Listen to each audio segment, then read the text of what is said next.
The Bush administration had declared war on Al-Qaeda, a terrorist group, then you wouldn't have the opinion you have now. That's right. There was no declaration of war. So because there is no declaration of war, you say that any terrorist act, and surely 9/11 fits that bill, right? Surely 9/11 fits the bill of terrorist act. But it is not I who is saying it. It's the Constitution that is saying it. I don't care about the Constitution. The Constitution isn't here. You're here. Don't be a pinhead. 9/11 was a terrorist act, was it not? It was an act in which individual people, not a government, slaughtered innocents in America. Was it a terrorist act? Was it designed to terrorize the American population? Yes, of course it was. So, the guy arrested is arrested in Pakistan. Right. Right? So, why is he entitled to come to New York City to be tried in a civilian criminal court if he's arrested in Pakistan? Because the document you don't want me to talk about says when the government is going to prosecute you, it must do so in the place where the alleged harm was caused.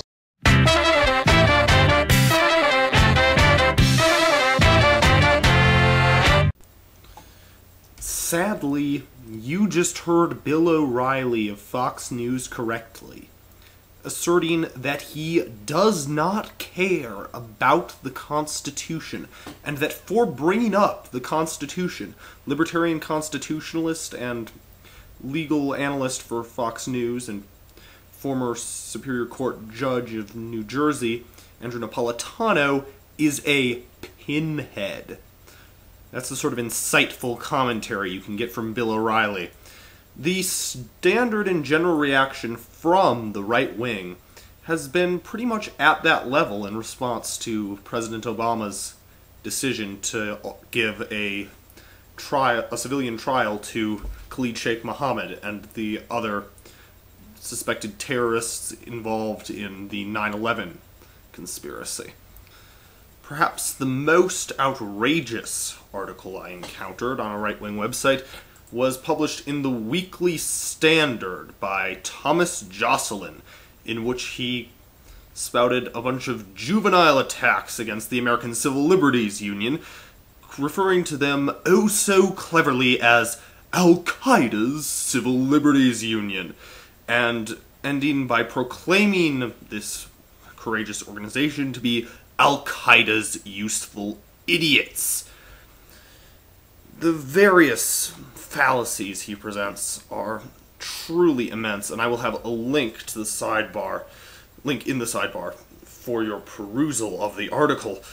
But really, what's so extraordinary about this is that he mentions an ACLU-produced video and shows it that features 5 Muslim men who were held in Guantanamo with no charges pressed against them for years. Then they were released. What he refuses to mention, or neglects to mention, because it doesn't help his case, is that the Bush administration released them. All he relies upon are Bush-era documents that gave allegations against the prisoners, and he presents these allegations as uncontested facts, ignoring completely that the Bush administration later released these prisoners. So if the ACLU is such a vile, virulent, pro-terrorist organization for permitting these men to speak in a video about their experience under a repressive, lawless U.S. detention system, then how horrific must the Bush administration have been to release them from Guantanamo Bay? It truly boggles the mind that he approaches it with this. Glenn Greenwald says of the article, "So lame and desperate are Joscelyn's smears that his attack ends up indicting himself, his magazine, and his political movement far more than his intended target. Here are the profoundly un-American principles he implicitly, and at times explicitly, embraces. 1. If the government asserts accusations against Muslims, those accusations shall be deemed true, even if they're made in secret and without being tested by any court. 2. Even if the government voluntarily releases Muslim detainees from captivity without charges, they should still be assumed to be guilty, dangerous, and evil terrorists. 3. Muslim detainees have no right to counsel, no right to be charged with a crime, no due process rights to contest the accusations against them, and no right to be free of torture. 4. Anyone who works to provide basic due process and legal representation to Muslim detainees who publicizes their wrongful detentions and abusive treatment shall themselves be deemed suspect of harboring allegiances to Al-Qaeda. Now, between this McCarthyite smear on civil libertarians who fight for the rule of law and due process for all, and Bill O'Reilly's own admission that he does not care about the Constitution, it's really a striking divergence, a striking contrast between the modern conservative and the ideals of our founding fathers, as represented by Thomas Paine in the quote that opened this video. This divergence is fairly pervasive on the right wing. It is not merely limited to the neoconservatives, such as those at the Weekly Standard or Bill O'Reilly of Fox News.